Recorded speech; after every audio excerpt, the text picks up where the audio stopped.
Fudge 11 देखभाल करने वाली बड़ी बहन 4500 अनुशंसाओं के लिए बोनस अध्याय।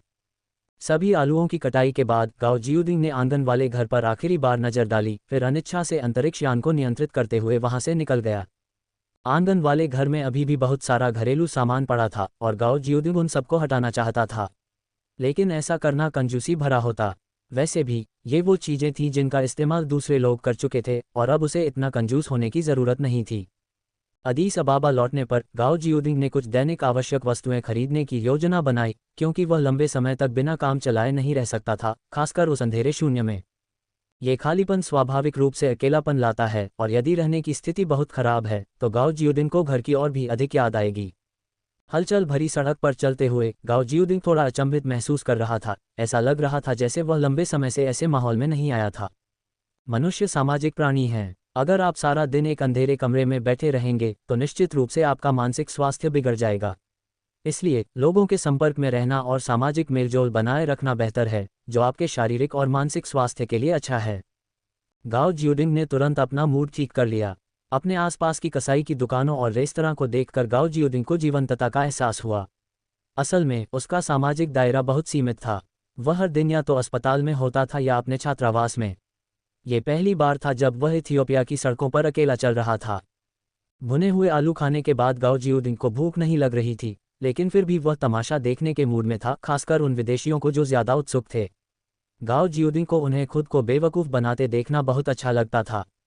सड़क पर चलते हुए आपको कभी कभार विदेशी पर्यटक मिल जाएंगे, हालांकि उनकी संख्या बहुत अधिक नहीं है, लेकिन वे निश्चित रूप से कम भी नहीं हैं।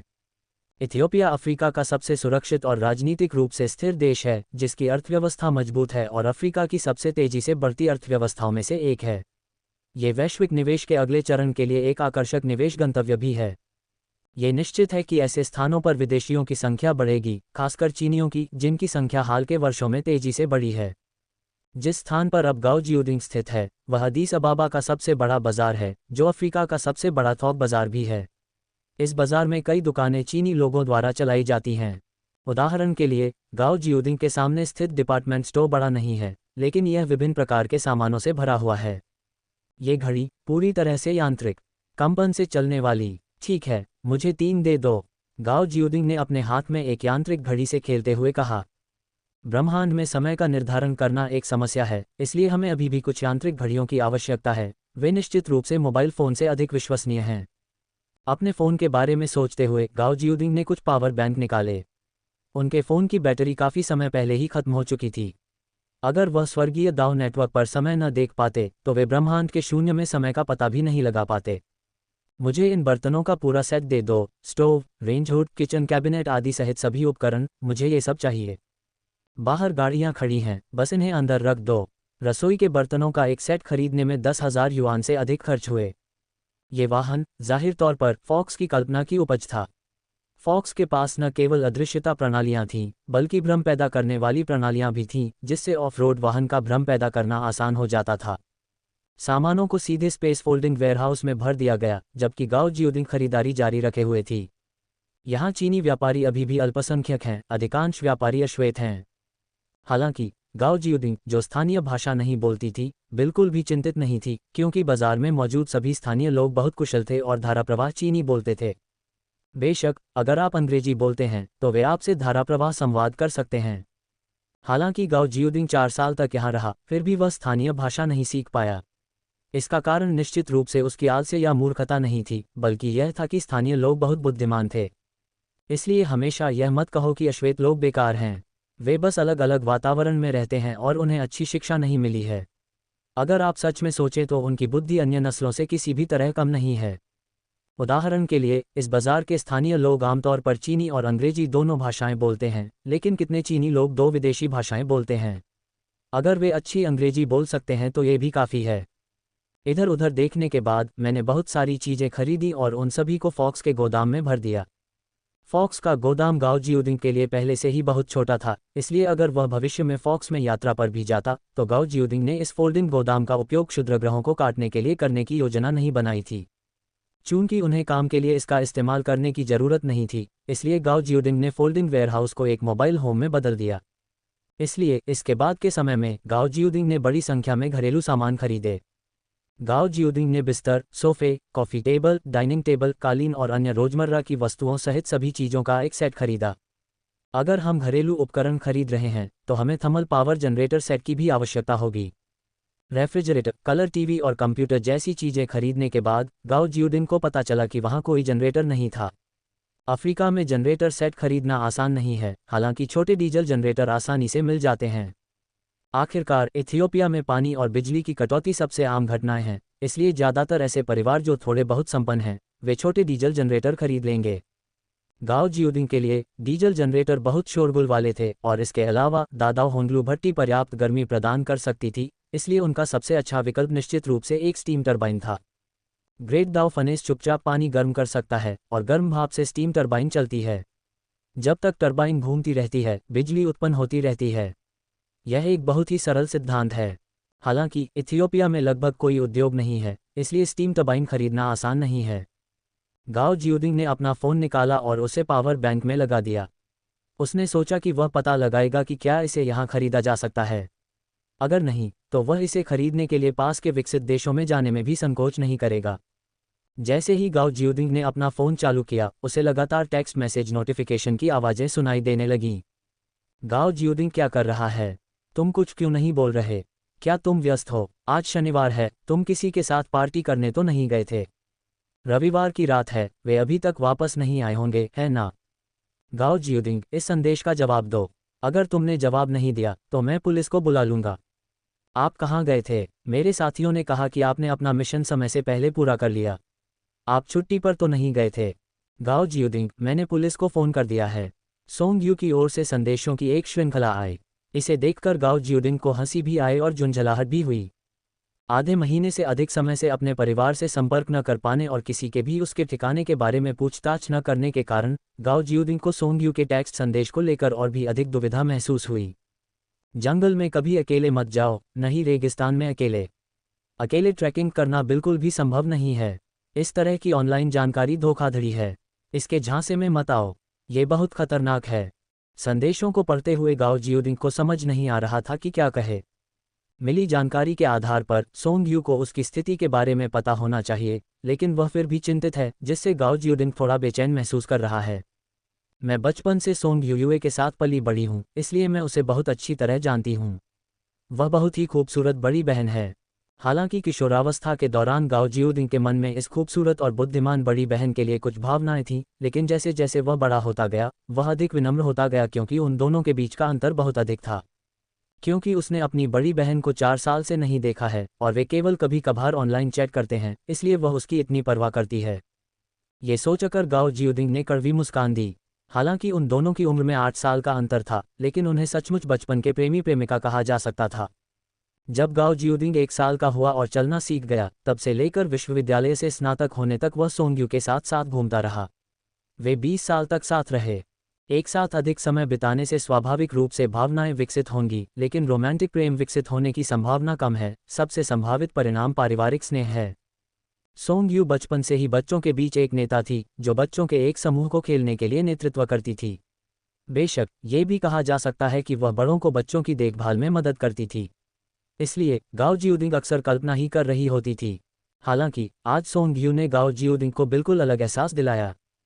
चिंता मत करो, मेरे मोबाइल फ़ोन का सिग्नल खराब है।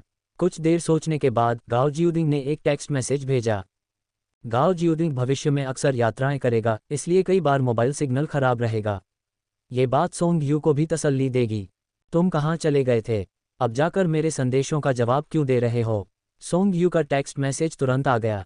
गाओ जियोदिंग ने एक बार फिर जेटी कॉर्पोरेशन को धन्यवाद देते हुए कहा कि उनके बिना इथियोपिया में मोबाइल फ़ोन का सिग्नल निश्चित रूप से इतना अच्छा नहीं होता। इथियोपिया में मेरा एक छोटा सा खेत है और मैं आजकल खेती में व्यस्त हूँ। कुछ देर सोचने के बाद गाओ जियोदिंग को आखिरकार एक प्रभावशाली कारण मिल गया, एक ऐसा कारण जो कई चीनी लोगों का सपना लगता है। एक बड़ा जमींदार। बिल्कुल, सोंग यू ने भी यही सोचा था। गाओ जियोदिंग ने तुरंत जवाब दिया, ये तो बस आलू का खेत है। हाँ, तुमने अपना सपना पूरा कर लिया, अब तुम्हें खाने के लिए आलू की कमी नहीं होगी, सोंग यू ने चिढ़ाते हुए कहा। पता चला कि गाओ जियोदिंग ने ऑनलाइन शिकायत की थी कि इथियोपिया में खाना मुश्किल है और वह आलू और पत्ता गोभी भी नहीं खरीद सकता, जो चीन में आम है। अब मैं इथियोपिया में बस गई हूँ। जब समय मिले तो मिलने आना, मैं तुम्हें सुरक्षा का आश्वासन देती हूँ। गाओ जियोडिंग ने प्रसन्नतापूर्वक उत्तर दिया। पता चला कि गाओ जियोडिंग हमेशा बड़े समूहों में यात्रा करते हैं, इसलिए उनमें वास्तव में चीन में अपने दोस्तों को साथ यात्रा करने के लिए राजी करने का आत्मविश्वास नहीं है। हालांकि यहाँ का नज़ारा बेहद खूबसूरत है, लेकिन हर जगह खतरा भी मंडरा रहा है। सार्वजनिक सुरक्षा और खान पान की आदतों को एक तरफ रख दें तो केवल प्राकृतिक पर्यावरण पर ही विचार करें तो यह ऐसी चीज़ नहीं है जिसे औसत व्यक्ति सहन कर सके। यहाँ का नज़ारा बेहद खूबसूरत है, लेकिन यह एक ऊंचाई वाला इलाका है। अफ्रीका की छत कोई मजाक नहीं है, इसकी औसत ऊंचाई 2000 मीटर से अधिक है, जो अधिकांश लोगों के लिए अनुकूलन करना मुश्किल है।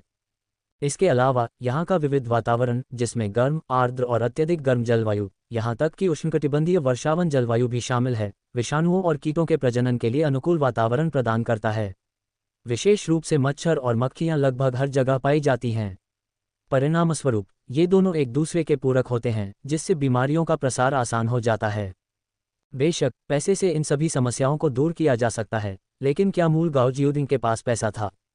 उसके पास पैसे नहीं थे, इसलिए उसने अपने दोस्तों को आकर मुफ्त में रहने देने की हिम्मत नहीं की। लेकिन अब हालात अलग हैं। गाओ जियोडिंग में आत्मविश्वास और ताकत है, इसलिए वह सोंग यू जैसी दोस्तों के साथ कंजूसी नहीं करेगा। किसी ने ध्यान नहीं दिया कि मैंने कल एक अध्याय अपडेट करना छोड़ दिया था। मैंने जल्दबाजी में बहुत सारे अध्याय अपडेट कर दिए और गलती हो गई। खैर, इस रफ्तार से तो मैं जल्द ही नई किताबों की सूची से बाहर हो जाऊंगी, इसलिए मुझे इसकी भरपाई करनी होगी। इस हफ्ते मुझे 5 अध्याय पूरे करने हैं, जो मैं किताब प्रकाशित होने के बाद चुका दूंगी। सिफारिश के लिए मुझे कोई अतिरिक्त अध्याय नहीं देने होंगे, मैं जितने हो सकेंगे उतने अध्याय जोड़ूंगी। मुझे बताने की ज़रूरत नहीं है, मैं पहले से ही हवाई अड्डे पर हूँ, मैं जल्दी पहुँच जाऊंगी। ठीक है, मैं अभी बोर्डिंग कर रही हूँ। गाओ जियोडिंग आखिरी संदेश देखकर थोड़ा अचंभित रह गया। सोंग यू हमेशा की तरह दृढ़ निश्चयी थी, लेकिन क्या वह उसकी सुरक्षा को लेकर चिंतित थी, या फिर कुछ और ही चल रहा था? सोंग यू कभी भी भावुक व्यक्ति नहीं रही है, इसलिए वह यहाँ किसी और मकसद से ही आई होगी। लेकिन अब जब सोंग यू यहाँ आ गई है तो उसे उसका मनोरंजन कैसे करना चाहिए? मैं एक कार खरीदूंगा, मुझे इसकी नियमित रूप से ज़रूरत पड़ेगी। खूब पैसा होने के कारण गाओ जियोडिंग ने तुरंत और खुशी खुशी यह निर्णय ले लिया। बेशक उसके पास बचत में लगभग 6 लाख युआन ही थे और कार खरीदने के बाद ज़्यादा कुछ बचा नहीं था, लेकिन यह मत भूलिए कि उसके पास अपने थैले में 90% से अधिक शुद्धता वाली एक विशाल सोने की गेंद भी थी। 300,000 टन सोने के साथ थोड़ी सी मात्रा बेचने से ही भारी मुनाफा हो सकता था। बेशक गाओ जियोडिंग इतना मूर्ख नहीं था कि एक ही बार में बहुत सारा सोना निकाल ले। अब सोना बेचने की कोई ज़रूरत नहीं है। अदीस अबाबा सीधे आरएमबी का उपयोग कर सकता है, जो आरएमबी के अंतर्राष्ट्रीयकरण की उपलब्धियों में से एक है। यहाँ घरेलू बैंक भी स्थित हैं, जैसे कि चीन का निर्यात आयात बैंक। लगभग हर चीनी नागरिक जो अभी अभी इथियोपिया पहुंचा है, उसे अदीस अबाबा हवाई अड्डे पर चीन के निर्यात आयात बैंक का विज्ञापन जरूर दिखेगा। इसलिए अदीस अबाबा में पैसा खर्च करने के बारे में चिंता न करें जब तक आपके पास पैसा है। यहाँ इसे खर्च करना बहुत सुविधाजनक है। चीनी लोगों के आगमन ने कई अफ्रीकी आदतों को बदल दिया है। उदाहरण के लिए, अफ्रीकी लोगों में पहले पैसे बचाने की आदत नहीं थी, जो पश्चिमी लोगों के समान है। हालांकि चीनी लोगों के आने और अफ्रीकी श्रमिकों को काम पर रखने के बाद वे धीरे धीरे पैसे बचाने की आदत डालने लगे। पहले तो ये अफ्रीकी मजदूर अपनी मजदूरी मिलते ही गायब हो जाते थे और काम पर तभी लौटते थे जब उनकी मजदूरी खत्म हो जाती थी। लेकिन अब हालात अलग हैं। थोड़ी सी भी समझ और महत्वाकांक्षा रखने वाले अफ्रीकी लोगों ने पैसे बचाना सीख लिया है। 1 दशक से भी अधिक समय पहले उन्होंने साइकिल खरीदने के लिए पैसे बचाए थे, जो उस समय एक बहुत ही दुर्लभ और महंगी खरीदारी थी। 1980 और 1990 के दशक में चीन में उपभोग के स्तर की तुलना में यह एक सम्मान की बात थी। अब वे मोटरसाइकिल खरीदने के लिए पैसे बचाना शुरू करते हैं, जो धन का प्रतीक है। बेशक कुछ लोग कार खरीदने के लिए भी पैसे बचाते हैं, जो रुतबे और दौलत का बेहतरीन प्रदर्शन है। इसलिए चीन के कई उत्पाद यहाँ अच्छी तरह बिक सकते हैं, जैसे कि कारें, ट्रेनें और लाइट रेल ट्रेनें। चीनी लोग इथियोपिया के सभी पहलुओं को प्रभावित कर रहे हैं, जिसमें ऑटोमोबाइल उद्योग भी शामिल है। सड़क पर चलते हुए आपको हर जगह कारें ही कारें दिखाई देंगी, जिनमें से अधिकतर यूरोप, अमेरिका और जापान की कबाड़ हो चुकी कारें होंगी, जबकि नई कारें केवल घरेलू स्तर पर उत्पादित कारें ही होंगी। घरेलू स्तर पर नकली सामान बनाने वाली एक प्रमुख कंपनी लिफान का यहाँ एक कारखाना है और यह अविश्वसनीय रूप से सफल हो गया है। जहां घरेलू हवाई अड्डों पर मर्सिडीज बेंज के विज्ञापन प्रदर्शित होते हैं, वहीं अदीस अबाबा हवाई अड्डे पर लिफान के विज्ञापन प्रदर्शित होते हैं। सड़कों पर दौड़ती उनकी नई कारें खस्ताहाल यूरोपीय, अमेरिकी और जापानी वाहनों के बीच लैंड रोवर की तरह अलग दिखती हैं। हालांकि इथियोपिया में बिकने वाली सबसे आम लिफान कारें टैक्सियां हैं। गाओ जियोडिंग को जंगल में जाना है, इसलिए ऑफ रोड वाहन खरीदना सबसे अच्छा रहेगा। सच कहें तो घरेलू ब्रांड के ऑफ रोड वाहन उतने अच्छे नहीं हैं। आप कहीं भी हों, कार डीलरशिप हमेशा उच्च श्रेणी की और शानदार होती हैं, इसलिए गाओ जियोडिंग को बिना ज़्यादा मेहनत किए एक डीलरशिप मिल गई। हालांकि चारों ओर देखने के बाद गाओ जियोडिंग पूरी तरह से असमंजस में पड़ गया। वहाँ बहुत सारी कारें थीं और वे सभी देखने में काफ़ी अच्छी लग रही थीं, लेकिन उसे कारों के बारे में कुछ भी नहीं पता था और वह ये नहीं जानता था कि कौन सी कार अच्छी है। जाहिर है, मुख्य कारण यह है कि गाओ जियोडिंग के पास अच्छी कारें खरीदने के लिए पैसे नहीं हैं और उन्हें सस्ती कारें पसंद नहीं हैं। अच्छी और सस्ती सभी कारें सेकंड हैंड हैं, जिन्हें गाओ जियोडिंग खरीदने की हिम्मत ही नहीं करते। हालांकि गाओ जियोडिंग के पास ड्राइविंग लाइसेंस था और उसने कुछ कार पत्रिकाएं भी पढ़ी थीं, फिर भी वह एक नौसिखिया था जिसे केवल सैद्धांतिक ज्ञान था। ड्राइविंग लाइसेंस मिलने के बाद से उसने कभी स्टीयरिंग व्हील को छुआ तक नहीं था। भला ऐसा नौसिखिया क्या जान सकता है? चलो इसे किराए पर ले लेते हैं। हम एक ड्राइवर रख सकते हैं जो इलाके से वाकिफ हो और गाइड का काम भी कर सके। गाओ जियोडिंग ने तुरंत अपना इरादा बदल दिया और कार खरीदने की योजना को त्याग दिया। सबसे महत्वपूर्ण बात यह है कि अदीस अबाबा की सड़क की स्थिति और जनसंख्या घनत्व को देखते हुए उन्हें शहर से बाहर गाड़ी चलाने का आत्मविश्वास ही नहीं था। कार खरीदने में रुचि खो देने और जनरेटर बेचने वाला कोई डीलर न मिलने के कारण गाओ जियोडिंग पूरी तरह से जीवन की दिशा खो बैठा। कुछ समय के लिए उसे समझ नहीं आ रहा था कि क्या करे। तभी छोटी लोमड़ी ने खतरे की घंटी बजा दी। गाओ जियोडिंग पास ही मंडराते एक अंतरिक्ष यान को देखकर चौंक गया, जो किसी मुसीबत को अंजाम देने वाला लग रहा था। गाओ जियोडिंग सतर्क हो गया और किसी भी समय लड़ने के लिए तैयार हो गया, क्योंकि यह केवल एक प्रथम श्रेणी का अंतरिक्ष यान था और उसे डरने का कोई कारण नहीं था। वह वहाँ क्या कर रहा है? रडार को कुछ देर तक घूरने के बाद गाओ जियोडिंग ने देखा कि अंतरिक्ष यान वास्तव में पहाड़ों में जा रहा था। पहाड़ों में एक और अंतरिक्ष यान है, नन्ही लोमड़ी ने चेतावनी दी। गाओ जियोडिंग ने अपनी ठुड्डी पर हाथ फेरा। यह अंतरिक्ष यान उसे निशाना नहीं बना रहा था, वरना ये पहाड़ों में नहीं टकराता। खैर, लोमड़ी अब और छिप नहीं सकती थी। एक बार जब वह किसी और को देख लेती तो बाकी जहाज भी उसे जरूर देख लेते।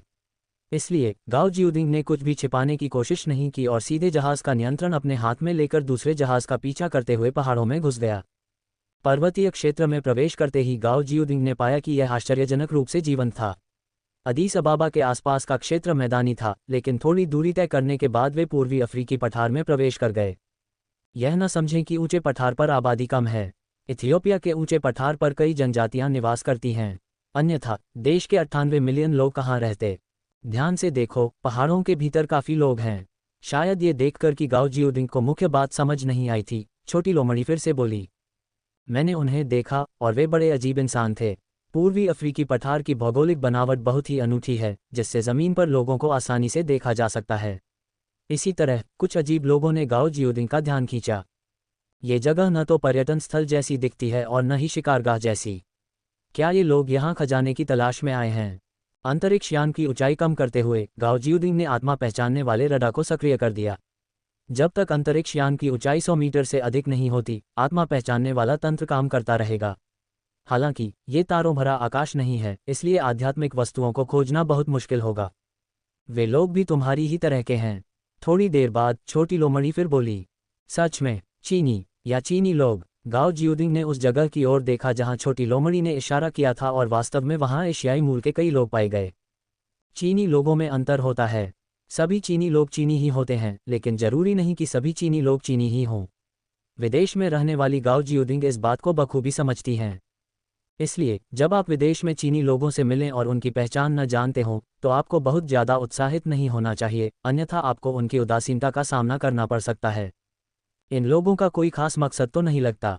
कुछ देर उनका पीछा करने के बाद उन्हें आसपास के पहाड़ों में 1 दर्जन से ज़्यादा लोगों के समूह मिले। उन्होंने पाया कि ये लोग यूं ही इधर उधर भटक रहे थे। आखिर वे इस तरह क्या खोज रहे होंगे? क्या ये जड़ी बूटियां इकट्ठा कर रहा होगा? गाओ जियोडिंग ने छोटी लोमड़ी की ओर देखा। शायद वह सही अवसर की प्रतीक्षा कर रहा है।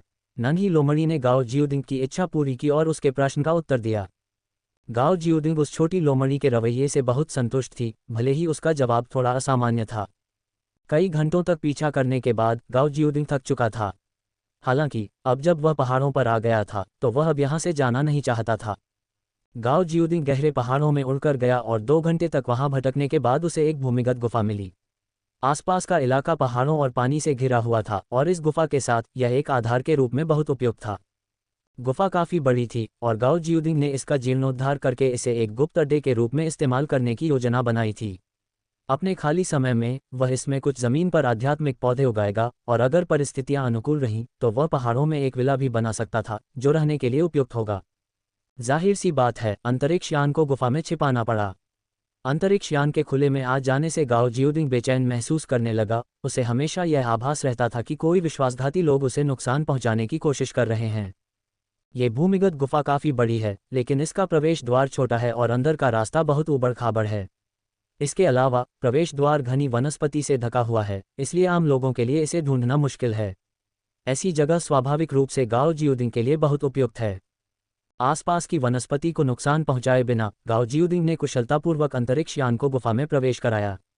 जब उसे एक तंग जगह मिली तो उसने प्रतिबंधों को सक्रिय करके तब तक समायोजन किया जब तक कि अंतरिक्ष यान एक विशाल भूमिगत गुफा में नहीं पहुंच गया। मैं गुफा के चारों ओर उड़ता रहा। वह अंधेरी और नम थी, उसमें कई जहरीले कीड़े मकोड़े भरे हुए थे और जमीन के पास कई सांप भी थे। एक आम इंसान के लिए ये रहने के लिए बिल्कुल भी अच्छी जगह नहीं होगी, लेकिन गाओ जियोदिंग अलग है। उसे बस एक एकांत जगह चाहिए और उसकी पसंदीदा जगह निश्चित रूप से सुरक्षित और आरामदायक फॉक्स ही है। अगर फॉक्स का इस्तेमाल खनन के लिए नहीं किया जाता है तो इसका तय करने योग्य स्थान बहुत विशाल है, जिसकी लंबाई, चौड़ाई और ऊंचाई 100 मीटर है, जो गाओ जियोदिंग के लिए बहुत आराम से रहने के लिए पर्याप्त है। अंतरिक्ष यान को पार्क करने के लिए जगह मिलने के बाद गाओ जियोदिंग ने गोदाम में सभी उपकरणों को व्यवस्थित करने में 1 और घंटा बिताया। इस समय गोदाम एक आरामदायक घर जैसा लग रहा था। यह अभी भी बहुत ही गैर पेशेवर लग रहा है। अगर संभव हो तो हमें किसी ऐसे व्यक्ति को ढूंढना चाहिए जो इसका ठीक से जीर्णोद्धार कर दे और यह एक आलीशान हवेली बन जाएगी। गाओ जियोदिंग ने आह भरी, उन्हें लगा कि यह अभी भी कुछ खाली खाली सा है। आखिर ये 10,000 वर्ग मीटर का विशाल क्षेत्र था और केवल कुछ सोफे और बिस्तर लगाने से यह भर नहीं जाएगा। छोड़ो, मुझे इसी में काम चलाना पड़ेगा। गाओ जियोदिंग ने फिर आह भरी। ये स्थिति ज्यादा देर तक नहीं चल सकती थी। वह इस अंधेरे कमरे में ज्यादा देर तक नहीं रह सकता था, है ना? तारों भरे आकाश से निकलकर भूमिगत गुफा में प्रवेश करते ही चारों ओर घोर अंधेरा था। मुझे आश्चर्य होता है कि दूसरे लोग ये कैसे करते हैं। गाओ जियोदिंग स्वर्गीय दाओ नेटवर्क में लॉग इन करना चाहता था, लेकिन वह तन कॉकपिट में नहीं जाना चाहता था, इसलिए उसने कुछ समय पहले खरीदी गई जेड टैबलेट निकाली। ये वस्तु भी एक जादुई कलाकृति है और इसे इसके स्वामी से जोड़ने और उपयोग करने से पहले रक्त से परिष्कृत करना आवश्यक है। गाओ जियोदिंग ने इसे पिछले पुनर्भरण के दौरान पहले ही परिष्कृत कर लिया था और अब इसे उपयोग में लाने के लिए केवल स्पिरिट स्टोन से सुसज्जित करने की आवश्यकता है। बीच में हल्के से थपथपाने पर जेड की गोली से एक धुंधली सफ़ेद रोशनी निकली, जो इस बात का संकेत थी कि वह सक्रिय हो गई है। क्या ये सिर्फ एक टैबलेट कंप्यूटर नहीं है? साधना जगत समय के साथ कदम मिलाकर चल रहा है। गाओ जियोदिंग ने जेड टैबलेट को देखते हुए मुस्कुराते हुए कहा, इससे इसका संचालन बहुत आसान हो गया था। जेड की शिला पर यह न्यान का चिन्ह बना हुआ है, जो स्वर्गीय दाओ नेटवर्क का प्रतीक है। इसके नीचे 2 छोटे आदमियों के हाथ पकड़े हुए चित्र बने हैं, जो एक चैट टूल है। अन्य कार्यों में डायरी, संचार रिकॉर्ड आदि शामिल हैं। मूल रूप से यह एक टैबलेट कंप्यूटर के समान ही है। बेशक टेलीपोर्टेशन एरे के बिना यह एक टैबलेट कंप्यूटर ही होगा। एक धन्य भूमि का निर्माण। आज का पक्का अपडेट। किताब को 1 महीना पूरा होने में 7 दिन बाकी हैं। 200,000 शब्द पूरे होते ही और नई किताबों की सूची में शामिल होते ही इसे सूची से अपने आप हटा दिया जाएगा। सूची से हटने के बाद जब तक आप अनुशंसा सूची में शामिल होने की कोशिश नहीं करते, अनुशंसा वोट का कोई खास मतलब नहीं रह जाता।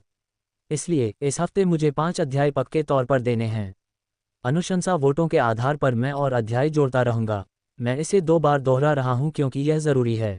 tiandav.com पर लॉग इन करने के लिए आपको नई पहचान पंजीकृत करने की आवश्यकता नहीं है। आपको केवल अपने वास्तविक नाम से लॉग इन करना होगा। गाओ जियोदिंग का कोई दोस्त नहीं है, इसलिए उसे चैट टूल में लॉग इन करने की ज़रूरत नहीं है। वह मुख्य रूप से साधना जगत की हालिया स्थिति के बारे में जानना चाहता है। हालांकि ऑनलाइन खोजबीन करने के बाद भी उन्हें कोई असामान्य जानकारी नहीं मिली। tiandav.com पर सबसे आम जानकारी खरीद फरोख्त से संबंधित थी, जिसका उनकी मौजूदा स्थिति से कोई लेना देना नहीं था। शायद ये कुछ बेहतरीन खनन जहाज़ों द्वारा की गई कोई छोटी मोटी गतिविधि हो। गाओ जियोदिंग ने पहाड़ों की स्थिति के बारे में तुरंत अनुमान लगा लिया। इस निष्कर्ष पर पहुंचने के बाद गाओ जियोदिंग की रुचि समाप्त हो गई। हालांकि उन्होंने स्वर्गीय दाओ नेटवर्क नहीं छोड़ा बल्कि इसके बजाय लेवल 2 ब्लू व्हेल युद्धपोत की स्थिति पर ध्यान देना शुरू कर दिया। मूल रूप से गाओ जियोडिंग की इच्छा मगरमच्छ श्रेणी का खनन पोत प्राप्त करने की थी, लेकिन अब ऐसा लगता है कि उन्होंने अपना लक्ष्य हासिल कर लिया है। इसके अलावा कुछ समय बाद उन्हें द्वितीय स्तर की महान दाव भट्टी भी प्राप्त हो जाएगी। अब उन्हें केवल द्वितीय स्तर के युद्धपोत का ढांचा चाहिए, जिसके बाद वे आधिकारिक तौर पर द्वितीय स्तर की नीली व्हेल श्रेणी के युद्धपोत के मालिक बन जाएंगे। पहले गाओ जियोडिंग युद्धपोतों पर बस एक नज़र ही डाल लेता था, क्योंकि ये चीज़ें उसके जीवन से बहुत दूर थीं। लेकिन अब देखते ही देखते वह अपने जीवन के शिखर पर पहुंचने वाला था, इसलिए इस बार गाओ जियोडिंग ने उन्हें और भी ध्यान से देखा। एक साधारण क्रोकोडाइल श्रेणी के खनन जहाज की कीमत 10 लाख से अधिक निम्न श्रेणी के स्पिरिट स्टोन है, जबकि साधारण शक्ति वाले दूसरे स्तर के ब्लू व्हेल युद्धपोत की कीमत 100 मिलियन से अधिक है। इस बात ने गाओ जियोडिंग को गंभीरता से सोचने पर मजबूर कर दिया। प्रथम श्रेणी और द्वितीय श्रेणी के अंतरिक्ष यानों में बहुत बड़ा अंतर होता है। प्रथम श्रेणी के अंतरिक्ष यान सीमित सामग्रियों से बने होते हैं और आकार में बड़े नहीं होते। इसलिए केवल विशेष प्रकार के अंतरिक्ष यान ही बनाए जा सकते हैं, जैसे कि फॉक्स जैसे विशेष खननपोत। बेशक प्रथम श्रेणी के अंतरिक्ष यानों के अन्य प्रकार भी हैं, जैसे कि विशेषीकृत अन्वेषण अंतरिक्ष यान, विशेषीकृत लड़ाकू अंतरिक्ष यान, विशेषीकृत रक्षा अंतरिक्ष यान और परिवहन अंतरिक्ष यान आदि। ऐसे अंतरिक्ष यानों की प्रति यान जीवित रहने की क्षमता बहुत कम होती है, इसलिए सीमित सामग्रियों के कारण अंतर्तारकीय अन्वेषण की शुरुआत में केवल कुछ ही यानों का निर्माण किया गया था। इसलिए जब पर्याप्त सामग्री उपलब्ध हो गई तो कुछ ही लोगों ने लेवल 1 ग्रेट दाव फनेस का निर्माण जारी रखा, क्योंकि आंतरिक सौर मंडल में साधारण ऊर्जा से चलने वाले अंतरिक्ष यानों का उपयोग करके स्वतंत्र रूप से आवागमन किया जा सकता था। दूसरे स्तर का अंतरिक्ष यान अलग है। पर्याप्त सामग्री उपलब्ध होने पर इसके ढांचे को 100 मीटर से अधिक तक बढ़ाया जा सकता है। इतना बड़ा ढांचा खेती करने वालों की विभिन्न आवश्यकताओं को पूरा कर सकता है, जैसे कि रहना, खेती करना, खनन करना, युद्ध करना, रक्षा करना, परिवहन करना आदि। इसलिए द्वितीय श्रेणी के युद्धपोत और प्रथम श्रेणी के युद्धपोत के बीच सबसे बड़ा अंतर यह है कि द्वितीय श्रेणी के युद्धपोत में अधिक कार्यक्षमता होती है, इसलिए यह आकार में भी बड़ा होता है। सामान्यतः 100 मीटर से अधिक लंबाई वाले अंतरिक्ष यान द्वितीय श्रेणी के अंतरिक्ष यान के मानकों को पूरा करते हैं। केवल 100 मीटर से अधिक लंबाई वाले अंतरिक्ष यान ही द्वितीय श्रेणी के अंतरिक्ष यान कहलाने के योग्य होते हैं, और 100 मीटर से अधिक लंबाई वाले अंतरिक्ष यान अंतरिक्ष में प्रवेश करने की मानव जाति की सभी आवश्यकताओं को पूरा कर सकते हैं। त्रिआयामी लंबाई, ये 100 मीटर से अधिक है। गाओ जियोडिंग द्वितीय स्तर के युद्धपोत के आंकड़ों का सावधानीपूर्वक अध्ययन करते हुए थोड़ा अचंभित रह गया। द्वितीय स्तर के अंतरिक्ष यान के आंकड़े कुछ चौंकाने वाले प्रतीत होते हैं। तथाकथित त्रिआयामी लंबाई से तात्पर्य लंबाई, चौड़ाई और ऊंचाई से है। इसलिए मानक के अनुरूप माने जाने के लिए द्वितीय स्तर के युद्धपोत की लंबाई, चौड़ाई और ऊंचाई तीनों 100 मीटर से अधिक होनी चाहिए। एक घन जिसका लंबाई, चौड़ाई और ऊंचाई तीनों 100 मीटर से अधिक हो, उसका वजन कितना होगा? अगर यह धातु का घन होता तो इसका वजन निश्चित रूप से 7 मिलियन टन से अधिक होता। आंतरिक स्थान को ध्यान में रखे बिना भी ऐसे अंतरिक्ष यान के लिए कम से कम 2 मिलियन टन सामग्री की आवश्यकता होगी। ये साधारण संख्या गाओ जियोडिंग की कल्पना से बिल्कुल अलग है। 100 मीटर की लंबाई तो सिर्फ मानक है, थोड़ी बड़ी द्वितीय श्रेणी की युद्धपोत की लंबाई 300 मीटर से अधिक होनी चाहिए। हेवनली दाव नेटवर्क पर कुछ डेटा छवियों को देखकर गाओ जियोडिंग थोड़ा अचंभित रह गया। जहाज की लंबाई 300 मीटर तक पहुंच गई, लेकिन उसका आयतन कितना था? 27 मिलियन घन मीटर, जो कि 7 टन प्रति घन मीटर की दर से गणना करने पर 18,900 टन होता है। बेशक यह आंकड़ा कुल टन भार है, जो पूरी तरह से लोड होने पर युद्धपोत का कुल वजन होता है। हालांकि 300 मीटर लंबे द्वितीय श्रेणी के युद्धपोत के निर्माण के लिए करोड़ों टन सामग्री की आवश्यकता होगी। अगर इसका केवल 10वां हिस्सा भी लगे तो भी यह एक बहुत बड़ी संख्या होगी। लगभग 20,000 टन की क्षमता के साथ यदि विनिर्माण सामग्री का केवल 10वां हिस्सा भी आवश्यक हो तो भी 20 मिलियन टन की आवश्यकता होगी। ये निश्चित रूप से बहुत बड़ी मात्रा है। इस बिंदु पर गाओ जियोडिंग को एहसास हुआ कि उसके पास पर्याप्त सामग्री नहीं है। यदि उसके पास इससे भी कम सामग्री होती तो वह दूसरे स्तर के युद्धपोत का ढांचा भी नहीं बना पाता। कुछ गणनाओं के बाद पता चला कि गाओ जियोडिंग के पास दूसरे स्तर का युद्धपोत बनाने के लिए काफ़ी सामग्रियां उपलब्ध हैं। यहाँ निश्चित रूप से जुवान आयरन की प्रचुर मात्रा है और जिंकचेन आयरन भी काफ़ी मात्रा में मौजूद है। यहाँ तक कि लेवल 2 के अंतरिक्ष यान का ढांचा बनाने के लिए पर्याप्त जुवान आइस भी है।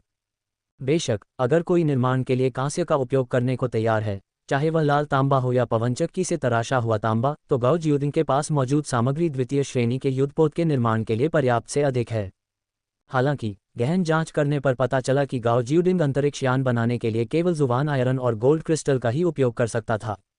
यदि आप पैसे खर्च करने को तैयार हैं तो स्टार आयरन भी उपयुक्त है, क्योंकि यह सामग्री मिस्टिक आइस की तुलना में अधिक टिकाऊ है।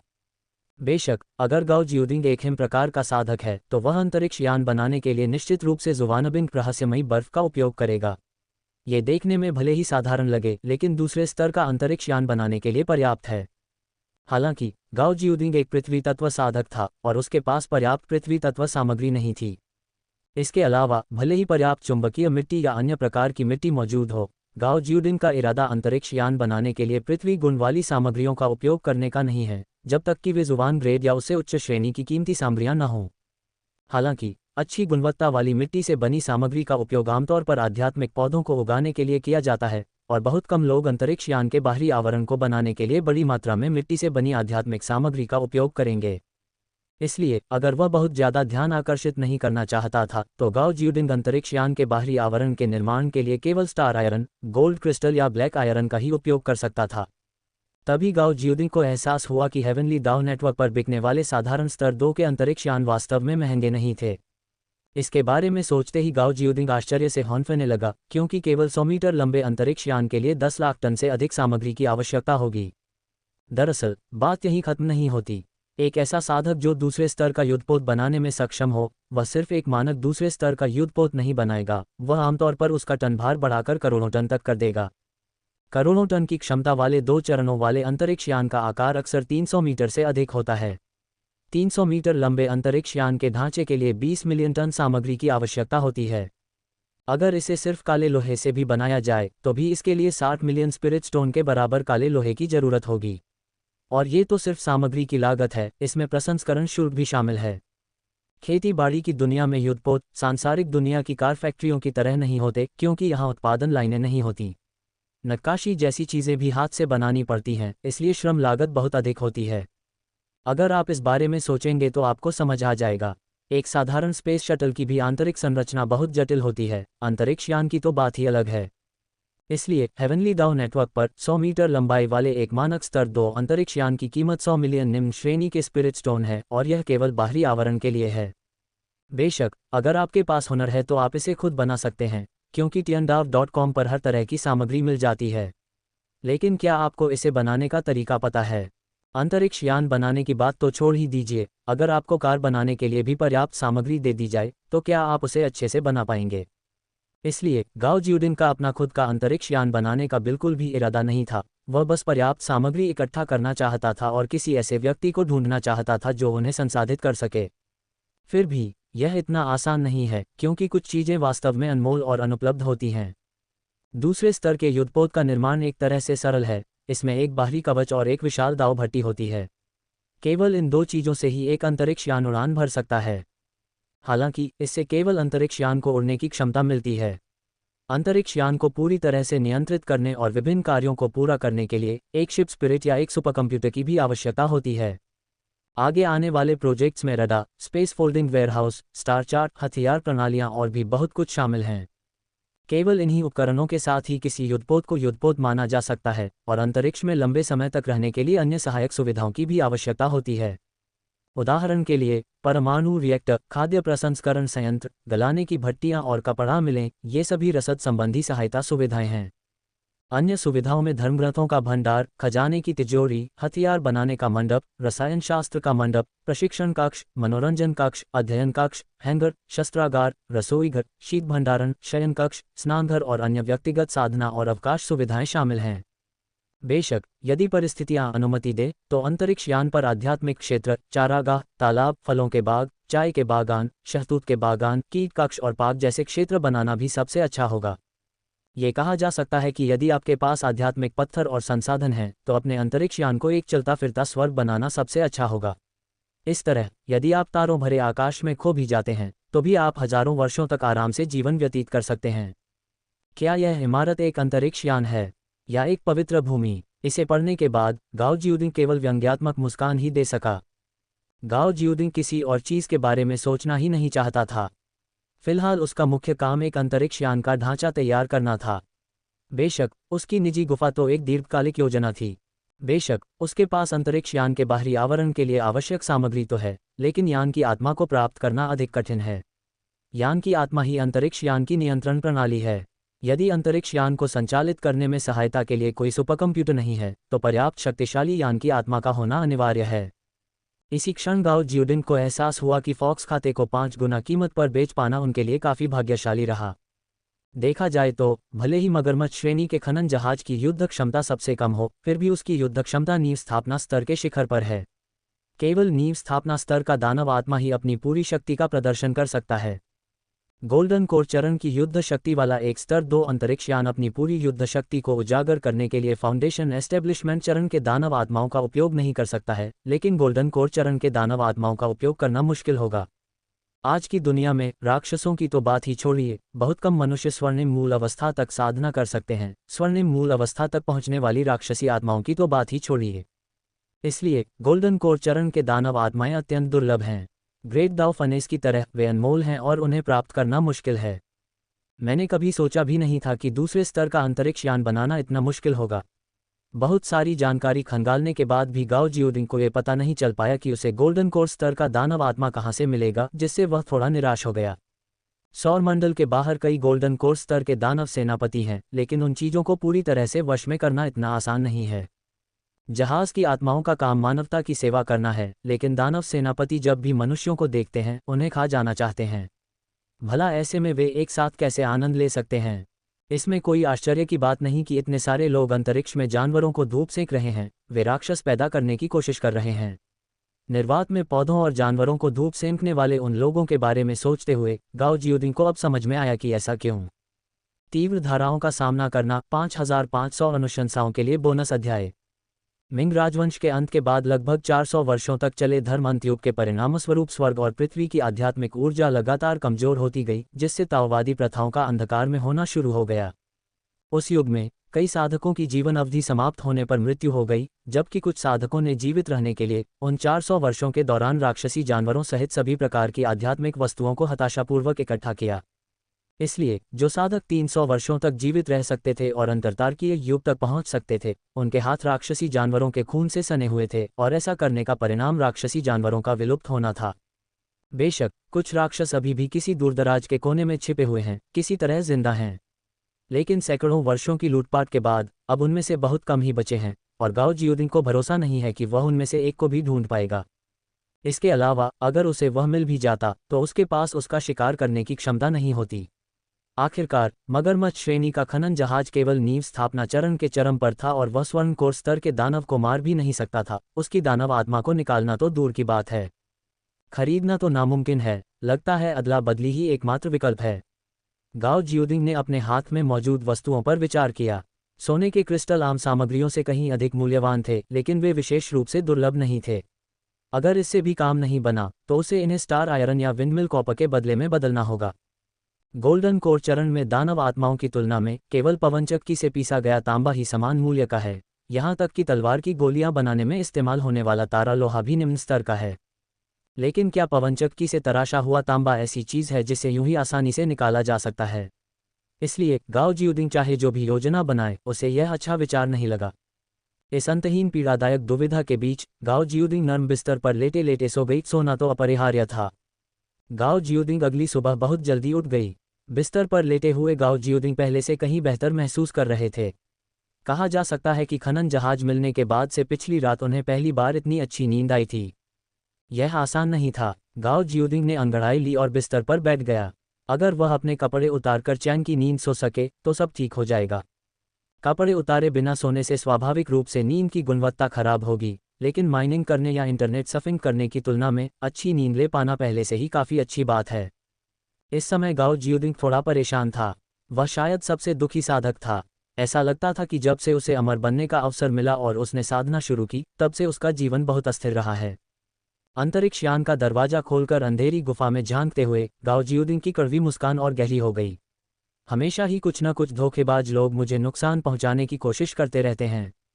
गाओ जियोडिंग को पैरानोइया है। जब तक उसे किसी अंधेरे कमरे में बंद न कर दिया जाए, वह सुरक्षित महसूस करता है। ये जगह बुरी नहीं है। गाओ जियोडिंग ने अंतरिक्ष यान को नियंत्रित करते हुए गुफा से बाहर निकलते हुए बाहर के नज़ारे को देखा और प्रशंसा से कहा। इस समय गाओ जियोडिंग चारों ओर से पहाड़ों से घिरा हुआ था। आसपास की कोई भी चोटी उतनी खड़ी नहीं थी जितनी वह जिस पर था। हालांकि इलाका हरा भरा था, इसलिए जब तक उसका अंतरिक्ष यान जंगल से बाहर नहीं निकलता, आम लोग उसे देख नहीं पाएंगे।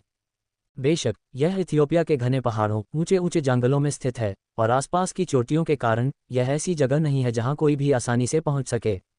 यहां तक कि स्थानीय निवासी भी इस जगह में प्रवेश करने को तैयार नहीं हैं। घनी पहाड़ियां, घने पेड़, जहरीले कीड़ों के घने झुंड, मच्छरों और मक्खियों के घने झुंड और जोंकों के घने झुंड ये स्पष्ट कर देते हैं कि उमस भरा पहाड़ी जंगल निश्चित रूप से एक सुखद जगह नहीं है।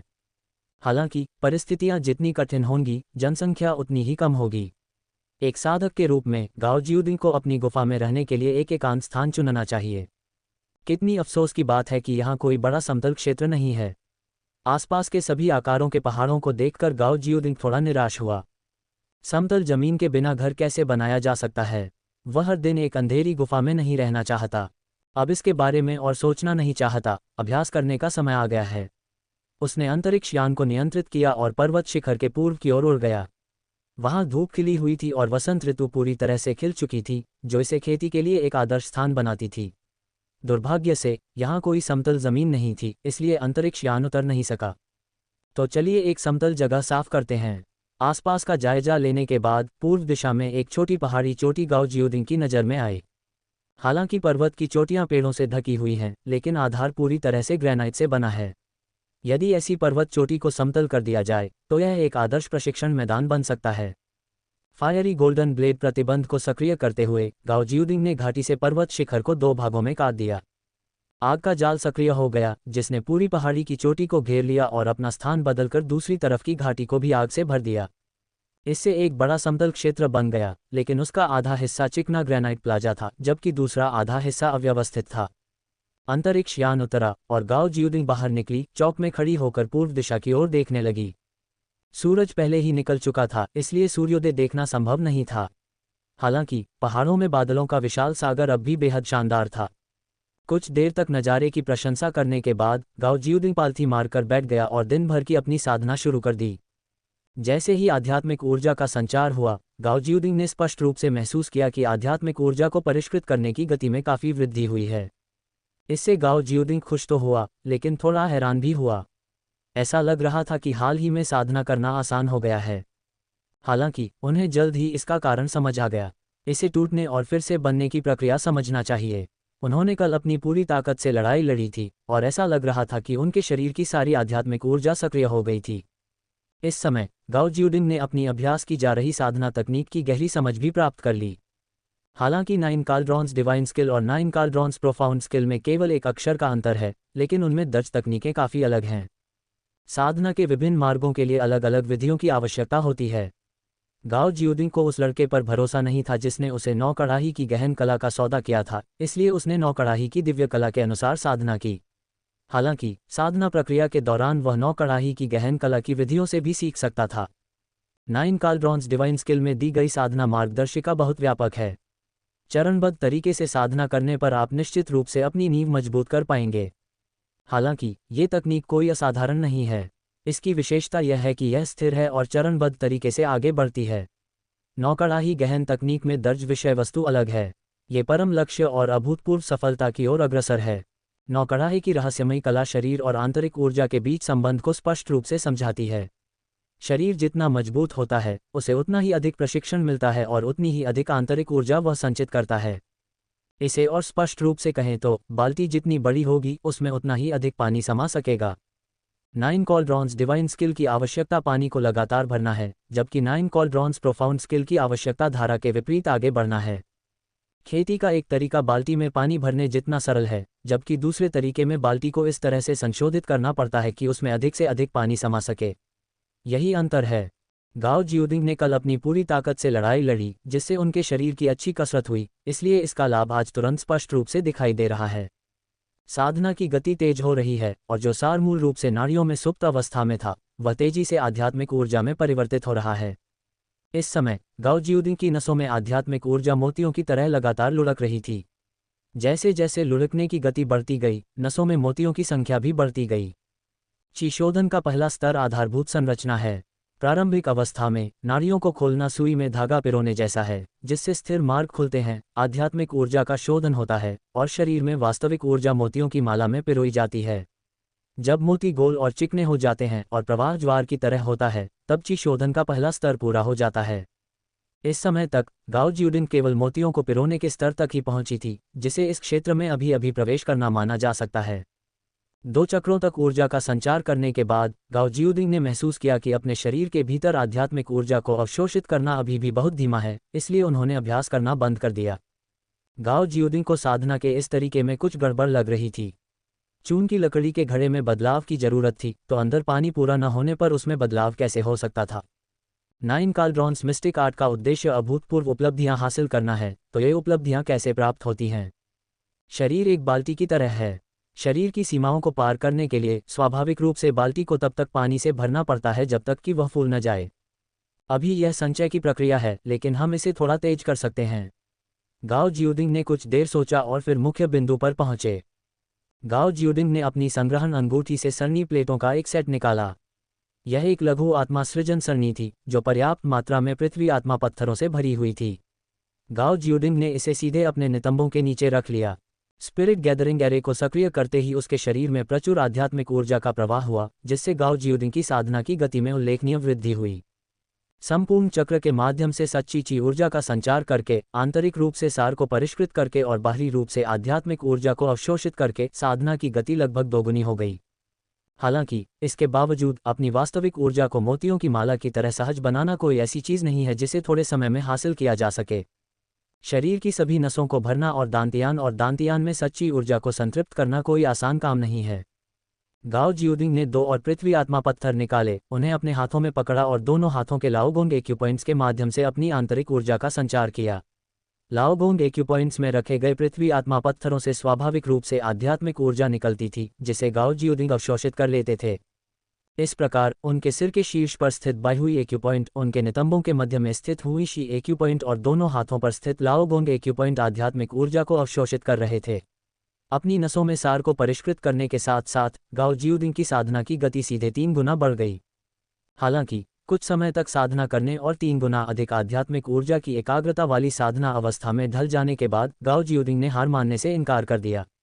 उन्हें लगा कि आध्यात्मिक ऊर्जा संचय की गति और भी तेज हो सकती है। पर्याप्त संसाधनों के साथ ची ऊर्जा को प्रथम स्तर तक संचित करने में सामान्यतः कई महीने लग जाते हैं। गाओ ज्यूडिंग की साधना गति अब 3 गुना हो जाने के बावजूद भी इसमें 1 महीना ही लगेगा। हालांकि साधना की दुनिया बेहद खतरनाक है। अगर ची शोधन के पहले स्तर तक पहुंचने में इतना समय लगता है, तो आधारभूत स्तर तक पहुंचने में कितना समय लगेगा? स्वर्ण कोर स्तर तक, नवजात आत्मा स्तर तक। यद्यपि उसकी साधना की गति बढ़ गई थी, फिर भी गाओ ज्यूडिंग संतुष्ट नहीं था। क्या उसे आधारभूत स्तर तक पहुंचने के लिए दशकों या 10 वर्षों से भी अधिक, या यहां तक कि कुछ ही वर्षों का समय लगेगा? या शायद ची शोधन के 9वें स्तर तक पहुंचने में कई साल लग जाएं? दशकों की तो बात ही छोड़िए, गाओ ज्यूडिंग को तो कुछ साल भी बहुत लंबे लगते थे। गाओ ज्यूडिंग को डर था कि वह खुद को संभाल नहीं पाएगा। आखिर इंसान सामाजिक प्राणी है और वह उपन्यासों के किरदारों की तरह महीनों या सालों तक खुद को एक अंधेरे कमरे में बंद नहीं रख सकता। अगर उसने सच में ऐसा किया तो वह जरूर पागल हो जाएगा। बुजुर्गों को मार्शल आर्ट का अभ्यास नहीं करना चाहिए और युवाओं को ताओवाद का पालन नहीं करना चाहिए। इस कहावत में सच्चाई है। अगर यह कोई बच्चा होता तो वह निश्चित रूप से एक जगह शांत नहीं बैठ पाता। अब गाओ ज्यूडिंग प्रतिदिन कम से कम 4 घंटे चुपचाप बैठी रहती है, जो एक चंचल और सक्रिय बच्चे के लिए एक परम यातना है। अगर आपके पास संसाधन हैं, तो आपको उनका उपयोग करना चाहिए। आंखें खोलते हुए गाओ ज्यूडिंग ने एक छोटा सुंदर, जब समय उपयुक्त होता है तो आकाश और पृथ्वी अपनी शक्ति प्रदान करते हैं। 6000 अनुशंसा वोटों के लिए बोनस अध्याय। स्वर्ग और पृथ्वी का शुभानहुआंग उत्कृष्ट पैगोडा गाओ ज्यूडिंग के सामने प्रकट हुआ और तेजी से नृत्य करने लगा। ऊपर नीचे, बाएं दाएं, आगे पीछे गाओ ज्यूडिंग के मन में आने वाली हर हरकत को प्रदर्शित करने लगा। जादुई हथियारों की यही खूबी है, एक बार जब आप उनमें महारत हासिल कर लेते हैं, तो आप उन्हें अपने हाथ के विस्तार की तरह इस्तेमाल कर सकते हैं। बेशक अभ्यास न करने पर आपकी उंगलियां भी लचीली नहीं रहेंगी। इसलिए जादुई कलाकृतियों पर नियंत्रण पाने के लिए अधिक अभ्यास करना आवश्यक है। हालांकि जादुई कलाकृतियों को सक्रिय करने के अभ्यास में वास्तविक ऊर्जा खर्च होती है। जादुई हथियार के बिना गाओ ज्यूडिंग की ची शोधन स्तर 1 की साधना का अर्थ ये होगा कि उसकी वास्तविक ची केवल उसके शरीर के भीतर ही प्रवाहित हो सकती है और बाहर नहीं निकल सकती। हालांकि एक जादुई हथियार की मदद से शरीर के भीतर मौजूद वास्तविक ऊर्जा को आसानी से बाहर निकाला जा सकता है, जिससे जादुई हथियार को समर्थन या शक्ति मिलती है। हालांकि ऐसा करना ची शोधन के प्रथम स्तर के साधक के लिए बहुत बड़ा बोझ होगा। इसलिए इसे सक्रिय करने के मात्र 1 मिनट बाद ही गाओ जियुदिंग को अपनी वास्तविक ऊर्जा समाप्त होती हुई महसूस हुई। स्वर्ग और पृथ्वी के गहन पीले रंग के उत्कृष्ट पैगोडा को पुनः प्राप्त करने के बाद गाओ जियुदिंग का हृदय प्रचंड हो उठा और उसकी हथेली में एक पत्थर का लौकी प्रकट हो गया। भंडारण अंगूठियां अभी भी सबसे सुविधाजनक थीं, बस एक विचार करने से ही वस्तु स्वतः ही हाथ में प्रकट हो जाती थी। गाओ जियुदिंग ने पत्थर का लौकी उठाया और धीरे से एक छोटा सा घूंट लिया। आध्यात्मिक ऊर्जा को संचित और परिष्कृत करने के लिए स्वाभाविक रूप से पर्याप्त संसाधनों की आवश्यकता होती है। अभी बचत करने का समय नहीं है, इसलिए गाओ जियुदिंग ने आध्यात्मिक ऊर्जा को पुनः पूर्ति करने के लिए सीधे आकाशीय पिंडों का उपयोग करने की योजना बनाई है, ताकि वह लगातार जादुई खजाने को परिष्कृत कर सके और आध्यात्मिक ऊर्जा का उपभोग कर सके। साधना क्या ये सिर्फ शरीर की सहनशक्ति को प्रशिक्षित करने के बारे में नहीं है? जब भी शरीर की आंतरिक ऊर्जा पूरी तरह समाप्त हो जाती है, तो वह आध्यात्मिक ऊर्जा को पुनः अवशोषित करता है।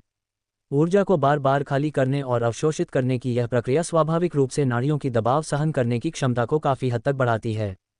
यद्यपि स्टेलेक्टाइट्स आध्यात्मिक सार का सबसे निम्नतम स्तर हैं, फिर भी वे आध्यात्मिक सार हैं जो आध्यात्मिक ऊर्जा और आध्यात्मिक द्रव से उच्च स्तर के हैं। इसके अलावा वे पृथ्वी प्रकार की आध्यात्मिक वस्तुएं हैं जो उन्हें पृथ्वी साधना और अवशोषण के लिए सबसे उपयुक्त बनाती हैं। स्टेलेक्टाइट का एक छोटा सा टुकड़ा निगलने के बाद गाओ जियुदिंग ने अपने डेंटियन में एक ताज़ा ठंडक का एहसास किया। इस बार गाओ जियुदिंग ने अपने दांतियान को स्वाभाविक रूप से स्टेलेक्टाइट से परिवर्तित आध्यात्मिक ऊर्जा को पचाने नहीं दिया, बल्कि इस आध्यात्मिक ऊर्जा को अपने पूरे शरीर में फैलने के लिए प्रेरित किया। मात्र एक विचार मात्र से गाओ जियुदिंग ने अपने दंतियन में स्थित स्तंभिकाओं से आध्यात्मिक ऊर्जा को सूक्ष्म तरंगों के रूप में बाहर की ओर निकलते हुए महसूस किया। शीघ्र ही यह ऊर्जा उनकी नसों में एक तीव्र धारा के रूप में प्रवाहित होने लगी, जो अनियमित रूप से बहने लगी। गाओ जियुदिंग चौंक गया और उसने तुरंत पत्थर का लौकी नीचे रख दिया, फिर ध्यान करने और अपनी आंतरिक ऊर्जा का संचार करने लगा। इस बार ऊर्जा साधना पहले से भिन्न थी। नाड़ियों के भीतर की आध्यात्मिक ऊर्जा ज्वार की तरह उमड़ रही थी, जबकि बाहरी आध्यात्मिक ऊर्जा एक उल्टी दिव्य नदी की तरह नाड़ियों में प्रवेश कर रही थी। ये कहा जा सकता है कि आंतरिक और बाहरी शक्तियां एक दूसरे पर आक्रमण कर रही थीं, जिससे नाड़ियों में आध्यात्मिक ऊर्जा तीव्र गति से प्रवाहित हो रही थी। इस बार दौड़ने की गति पहले से 3 गुना अधिक थी और यह ज्वार की तरह उमड़ रही थी, जो पिछली धीमी और स्थिर प्रगति से बिल्कुल अलग थी। इस समय गाओ जियुदिंग को किसी और चीज की परवाह नहीं थी। उसे हर हाल में इस धारा को सही दिशा में ले जाना था। अगर धारा भटक गई तो वह पागल हो जाएगा। हालांकि साधना गाओ जियुदिंग की अपेक्षा से कहीं अधिक सुचारू रूप से चली। यद्यपि उनकी नसों में आध्यात्मिक ऊर्जा अत्यंत अशांत थी, फिर भी वे उसे सफलतापूर्वक परिष्कृत करने में सक्षम रहे। एकाग्रतापूर्वक साधना करने से समय पलक झपकते ही बीत गया। केवल एक प्रमुख चक्र के बाद ही गाओ जियुदिंग ने अपनी नसों में उमड़ती आध्यात्मिक ऊर्जा को आसानी से वश में कर लिया। बाहर उमड़ रही आध्यात्मिक ऊर्जा अब हिंसक नहीं रही। इस समय गाओ जियुदिंग को ऐसा महसूस हुआ कि भीतर और बाहर की आध्यात्मिक ऊर्जा सैकड़ों नदियों की तरह समुद्र में बह रही है, जो बिल्कुल सामान्य बात है। कुछ समय बाद गाओ जियुदिंग ने महसूस किया कि उसकी सूजी हुई नसें सिकुड़कर फैलने लगीं और फिर तेजी से फैल गईं। जब गाओ जियुदिंग ने ध्यान से देखा तो पाया कि नसों का आकार 2 गुना हो गया था। अभी अभी ऊर्जा एक ज्वार की लहर की तरह उमड़ रही थी, मानो किसी भी क्षण नसों को नष्ट कर सकती हो। लेकिन अब नसें फैल गई हैं और आंतरिक ऊर्जा एक बहती धारा बन गई है, या यूं कहें कि जैसे प्लेट पर मोती लुढ़क रहे हों। अपने शरीर के भीतर की स्थिति को ध्यानपूर्वक महसूस करते हुए गाओ जियुदिंग ने पुष्टि की कि विस्तारित मेरिडियन अब उनमें वास्तविक ची को स्वतंत्र रूप से प्रवाहित होने की अनुमति देते हैं। मूलतः सच्ची ऊर्जा मोती के समान थी, जो केवल संकीर्ण नसों में ही लुढ़क सकती थी। लेकिन अब ये थाली में बिखरे मोतियों की तरह लुढ़क सकती है। इसे ही थाली में लुढ़कते मोती की तरह कहा जाता है। तुमने पहला स्तर इतनी आसानी से पार कर लिया। गाओ जियुदिंग ने हैरानी से अपनी आंखें खोलीं। वह सहज गतिशील गति सफलता का संकेत थी। क्या उसने स्टेलेक्टाइट का एक छोटा सा घूंट पीने के बाद ही सफलता प्राप्त कर ली? सावधानीपूर्वक गणना करने पर उस छोटी सी घूंट में दर्जनों बूंदें रही होंगी, है ना? स्टेलेक्टाइट की एक बूंद से मिलने वाली आध्यात्मिक ऊर्जा के बारे में सोचते ही गाओ जियुदिंग को अचानक डर की एक सिहरन महसूस हुई। फिर भी उसने उसे सहजता से ग्रहण कर लिया। गाओ जियुदिंग को ऐसे आश्चर्य की बिल्कुल भी उम्मीद नहीं थी। गाओ जियुदिंग ने पहले प्रयोग किया था और पाया था कि यदि कोई एक बार में स्टेलेक्टाइट की एक बूंद पी ले तो उसे प्राकृतिक रूप से परिष्कृत होने में 1 मिनट का समय लगेगा। इस बार उन्होंने अपना सारा ध्यान स्टेलेक्टाइट को परिष्कृत करने पर केंद्रित किया और वास्तव में एक ही बार में दर्जनों बूंदें परिष्कृत कर लीं। स्टेलेक्टाइट की इन दर्जनों बूंदों ने उन्हें सीधे ची परिष्करण के दूसरे स्तर पर पहुंचा दिया। क्या साधना वाकई इतनी आसान है? गाओ जियुदिंग थोड़ा हैरान था। उसे पता भी नहीं चला कि वह अगले स्तर पर पहुंच गया है। गाओ जियोडिंग थोड़ा डरा हुआ था, उसे चिंता थी कि नींव मजबूत न हो। हालांकि उसने चाहे जितना भी सोचा या जांच की, उसे कोई नुकसान नहीं मिला, इसलिए गाओ जियोडिंग फिर से खुश हो गया। अभी अभी की साधना इतनी सहजता से संपन्न हुई कि ऐसा लगा मानो आकाश और पृथ्वी मेरे साथ साजिश रच रहे हों। गाओ जियोडिंग ने पहले कभी ऐसा महसूस नहीं किया था। शुरुआत में उसे लगा कि साधना बहुत कठिन है, खासकर उसके जैसे एक ऐसे साधक के लिए जिसका कोई मार्गदर्शक नहीं था। हर कदम पतली बर्फ पर चलने जैसा था। अब गाओ जियोडिंग को लगा कि साधना करना बहुत आसान है, बस थोड़े से अभ्यास से ही उसका साधना स्तर चरम सीमा तक पहुंच सकता है। ये सोचकर गाओ जियोडिंग का दिल जोर से धड़कने लगा। जब आगे कोई परेशानी नहीं थी तो वह साधना क्यों न जारी रखे।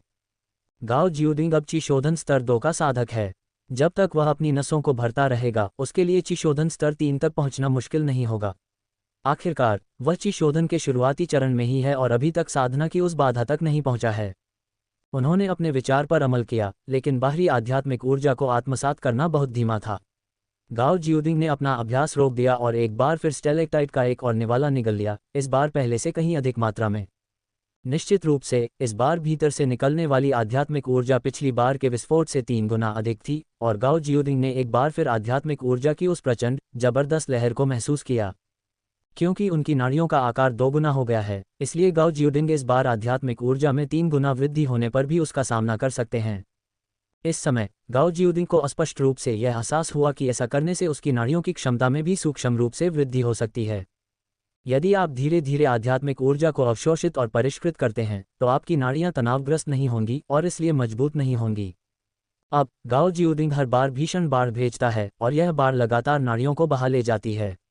जब तक नाड़ियां इस क्षति को सहन कर सकती हैं, वे स्वाभाविक रूप से मजबूत होती रहेंगी। बेशक इस प्रक्रिया में ये देशांतर रेखाओं की चौड़ाई भी बढ़ा सकता है। आध्यात्मिक ऊर्जा में 3 गुना वृद्धि से नाड़ियों पर दबाव पड़ता है। हालांकि एक बार जब व्यक्ति इस दबाव के अनुकूल हो जाता है, तो नाड़ियां प्रभावी रूप से अपनी क्षमता बढ़ाती हैं और अपनी अनुकूलनशीलता को मजबूत करती हैं, जब तक कि वे फिर से दबाव को पार नहीं कर लेती। ची शोधन चरण आध्यात्मिक ऊर्जा को परिष्कृत करने और वास्तविक ऊर्जा को संचित करने की प्रक्रिया है। जब तक पर्याप्त आध्यात्मिक ऊर्जा है, ये प्रक्रिया बिल्कुल भी कठिन नहीं है। स्टेलेक्टाइट को परिष्कृत करने के बाद गाओ जियोडिंग ने मन ही मन गणना की कि उसकी नसों में वास्तविक ची की मात्रा 1/3 तक पहुंच गई है। दूसरे शब्दों में 2 और स्टेलेक्टाइट को परिष्कृत करने के बाद वह ची परिष्करण के तीसरे स्तर को पार कर सकेगा। अपनी शारीरिक स्थिति का आकलन करने और यह पता लगाने के बाद कि उसकी नसें अभी भी इसे सहन कर सकती हैं, गाओ जियोडिंग ने निर्णायक रूप से स्टेलेक्टाइट का एक और घूंट पी लिया। जैसे ही आकाशीय पिंड गाओ जियोडिंग के दंतियन में प्रवेश कर गए, उन्होंने सचेतन रूप से उन्हें सक्रिय कर दिया। स्वाभाविक रूप से सभी आकाशीय पिंड तुरंत प्रचंड आध्यात्मिक ऊर्जा में परिवर्तित हो गए, जो उनकी नाड़ियों में प्रवाहित होने लगी। जैसे ही आध्यात्मिक ऊर्जा नाड़ियों में प्रवाहित हुई, वह एकत्रित और परिष्कृत हुई और साथ ही नाड़ियां मजबूत और रूपांतरित हो गईं।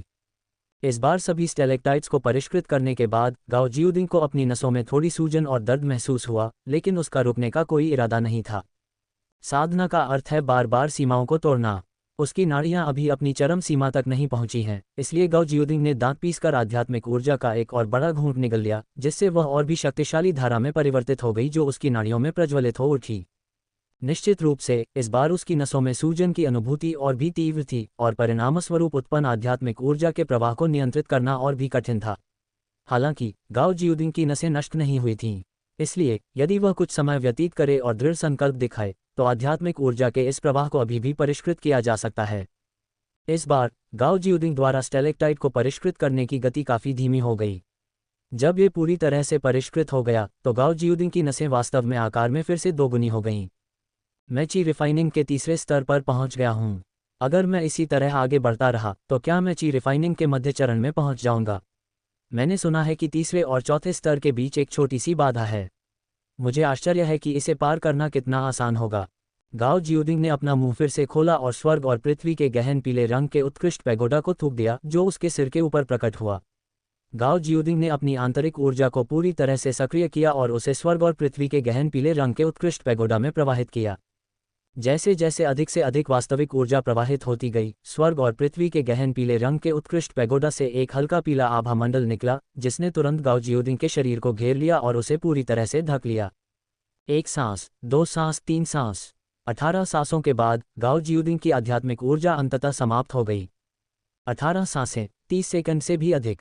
मूल रूप से जब गाओ जियोडिंग ने अपनी पूरी शक्ति से स्वर्ग और पृथ्वी के गहन पीले उत्कृष्ट पैगोडा को सक्रिय करके रक्षा की, तब भी ये केवल 1 या 2 सांसों तक ही चल पाता था।